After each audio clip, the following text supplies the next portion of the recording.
Children, we started in the last class the chapter 3 in your textbook, that is Robinson Crusoe.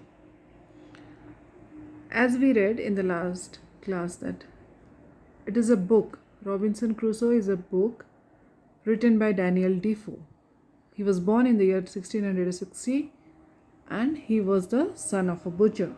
He was working in a trading company before he started writing. At the age of 40, he started writing books, poems, and many more. And he wrote this book, Robinson Crusoe, at the age of 60. And this book was a very great success, and he was very popular with children since then. And this was the first great English novel. This chapter is mostly about, it tells us that how he became shipwrecked. As I told you children, shipwrecked means in an accident the ship is destroyed but the crew members escape, they save their lives. So that is the meaning of shipwrecked. So this chapter is about that how it was he was shipwrecked.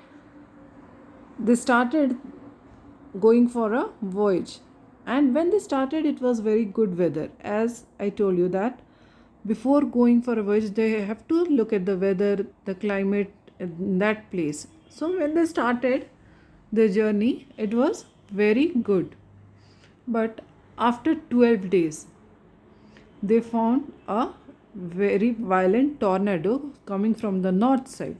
So when they saw the tornado they just changed their movement. They turned towards the other side of the tornado.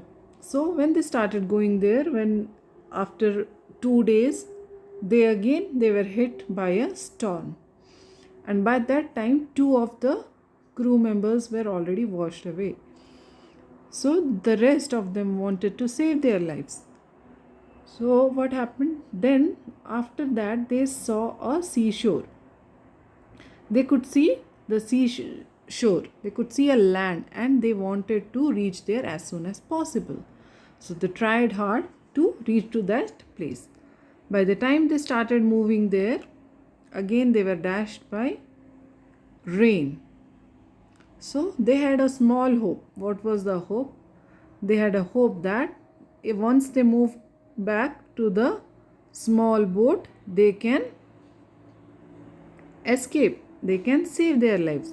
So what happens children, when they're going for long voyage like this, they tie a small boat in their ships. So if any sort of accidents, or if they find that the ship is going to meet with an accident, any sort of, if they feel that okay, if the ship might be damaged or something, they just try to move to the small boat and they start going again. So they had this small hope that if they move to the boat they can save their lives, and then they can move to the land where they were able to see. Then they moved down to the boat and they started moving to their place.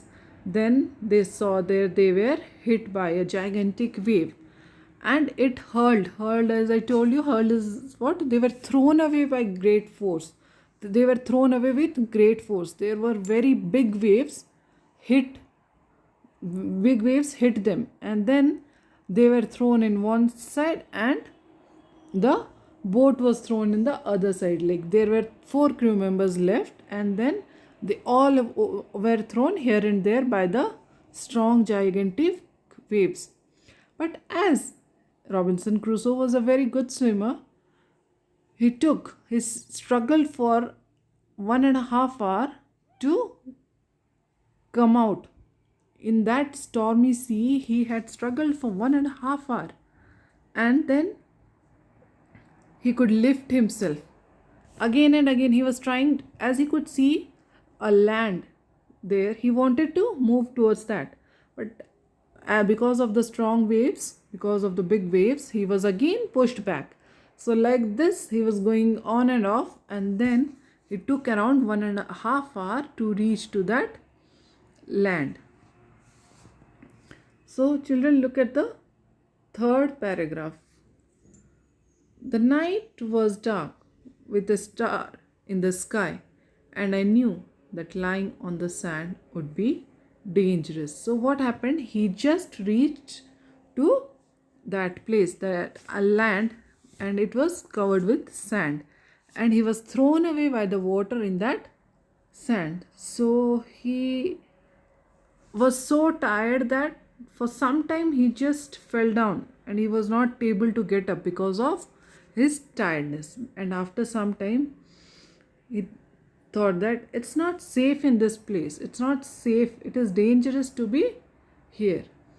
I crawled away from the sea as fast as I could and came to some bushes and trees. So finally, he reached to some bushes and trees to find a better place.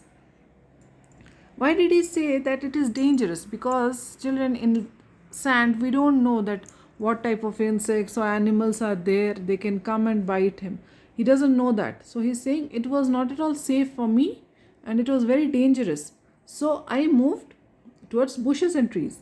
I didn't know what wild animals there would be in the forest.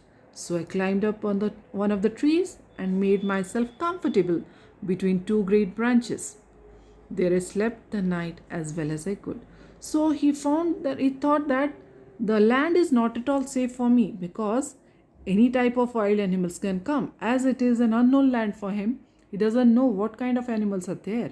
So he was very scared. He told it was better to stay in the branches than the land. So he just climbed to a tree and then he saw a branch, two great branches, and then he sat there. He slept in the night as well. In the morning I looked out across the sea and there was our ship a quarter of a mile away from the shore. So what happened? In the morning when he woke up, he could see that their ship was there in the sea, but it was not too far. It was close to the shore. It was a quarter of a mile from the shore.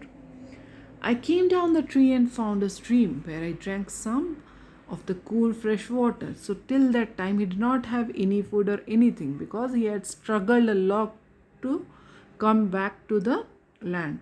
So he was very thirsty and he saw a stream where he got some cool fresh water. He had some cool fresh water and then he relaxed. I lay down and slept again. After having some water, he then laid down and slept again. The sun was high in the sky when I woke up. So, and then again he slept for some time. So when he woke up, he saw that it was almost afternoon. I resolved to go out of the ship and to try and bring back some things which would be useful to me on the island. So then he thought of going to the ship and get some things which will be useful for him in the island. Children, see, he is in an unknown place. He doesn't know where to go, what to eat, nothing. And even if people are there at that place or in that place or not. So he has to find some of the ways to be there for some time. So he went to the ship. He wanted to go to the ship and get something from there. I plunged into the sea and made for the ship. At last, after a hard swim, I managed to reach it and discovered a rope hanging over the side. So then he jumped into the sea and then again started moving close to the ship. So when he reached near the ship, he saw that there was a rope hanging over the sides. Then he picked that rope and then he started climbing to the ship. With great difficulty, I pulled myself up the rope and reached the deck. The storm had damaged everything. There were broken masts and torn nails and pieces of rope all over the ship. Children, underline the word masts here. Mast is what? A tall upright post. You can see in big ships in the TV or somewhere you must have seen. In the big ships there will be tall upright posts and they will be tied with ropes and all. So it was all damaged. So when he just reached the ship, he saw that everything is damaged here. The storm had damaged everything. There were only broken masts and torn nails and pieces of rope all over the ship. I went down into the cabins and found an egg. So he went down into the cabins to search something. Then he found an egg. On deck again, I cut the masts and ropes and made myself a small raft. Then he thought of making a small raft. What is a raft?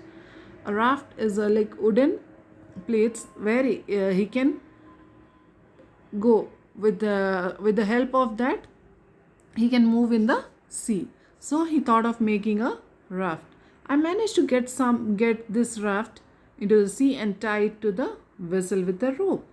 I found some of the seamen's boxes on board and filled them with stores, bread, rice, cheese, and some wine.